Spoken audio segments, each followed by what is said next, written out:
Men was a horror movie that debuted earlier this year. I finally got around to see it from the director of Ex Machina and Annihilation. Ex Machina is a masterpiece in my books, guys. Let's go read the synopsis on the IMDb. Men. A young woman goes on a solo vacation to England countryside following the death of her ex-husband. And yeah, guys, we watched the trailer for this, and it was rather good. The trailer looked good. Like, this guy plays all the men in this town. He plays the constable. He plays like this, everybody in the bar. He plays a priest. And it's creepy. The priest is creepy. It's very, well, it starts off very creepy. Not all the men in it are played by him, though, because the ex-husband is right there. And the film starts off very strong, with her coming out to the countryside. And there's a disturbing sequence where she goes out for a walk by herself, and she comes up to this cavern or this tunnel, and she starts to walk down, and she's using her voice going, ha, like we've seen it in the trailer, right?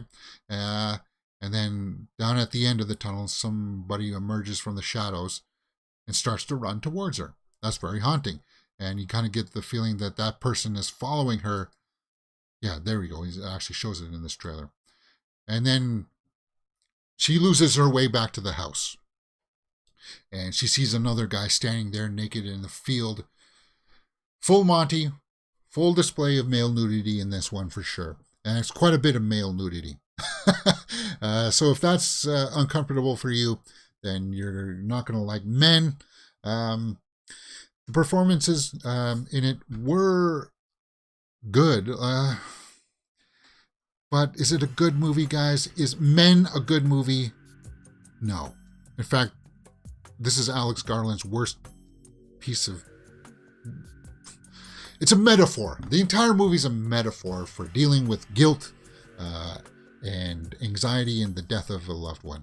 And that's what this movie is about. So, know that going in, and the stuff that you see in it later on is all metaphorical for you're holding on to the guilt. There's just... The film falls apart. I've never seen a film fall apart so awful and so bad than Men did. 6.1 there by the IMDb, and I would even say lower than that. But the film, this was the first film that I saw Jessie Buckley in, and I'm glad that I saw her in it. I'm really glad. There's something about it when I was watching it.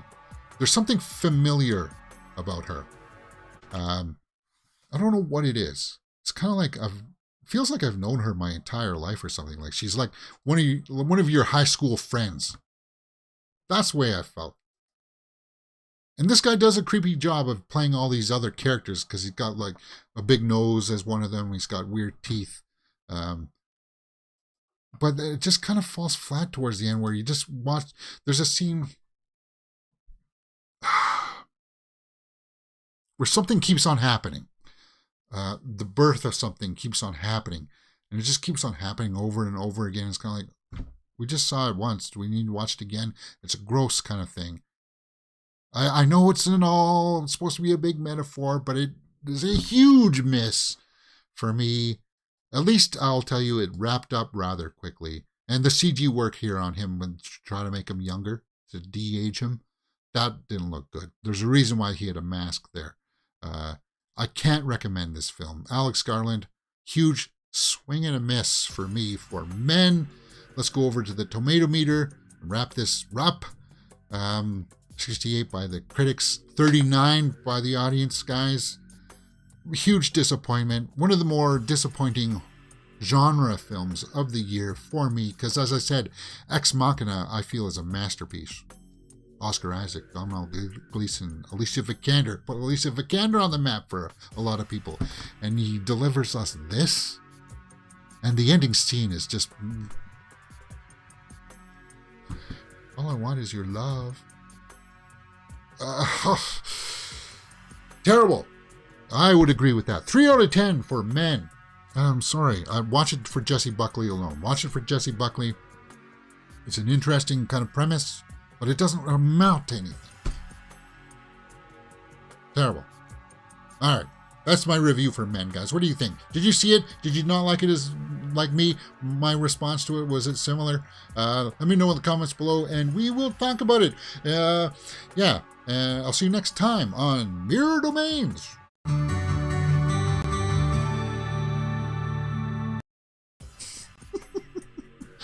Yeah, guys, it was truly bad.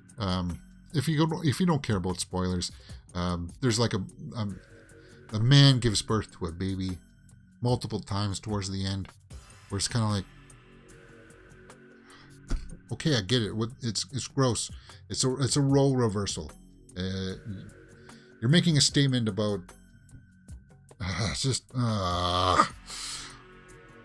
and then her boyfriend pops out at the end of one of them, and it's kind of like,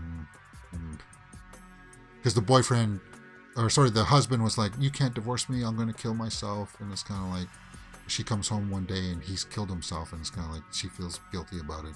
But that's not what happened, James. He was literally trying to just crawl down. It's like, no, I get it. No, Men, terrible. I'm disappointed. And I would have to say, what bums me out about it is that a lot of people didn't have positive reactions to Annihilation with Natalie Portman, right? I liked Annihilation, about that kind of weird space on the Earth that had was mutating people and things inside of it, right? And they go into it. A lot of people didn't like that one either. So while he started off big with Ex Machina, his trajectory, Alex Garland Men's trajectory, has been going down. And that's not good. That's not good, man. You got to pick it up. Work with somebody like Jason Blum or James Wan, Alex Garland, because you had such potential with Ex Machina. And Men was a huge disappointment. You let me down, man. You let me down. And it's a bummer. But it's art, and somebody else out there may like it. Somebody else out there may call it a masterpiece. I'm happy that I watched it, because at least it introduced me to Jessie Buckley. And I can't wait to see her in Women Talking, right? She's in Women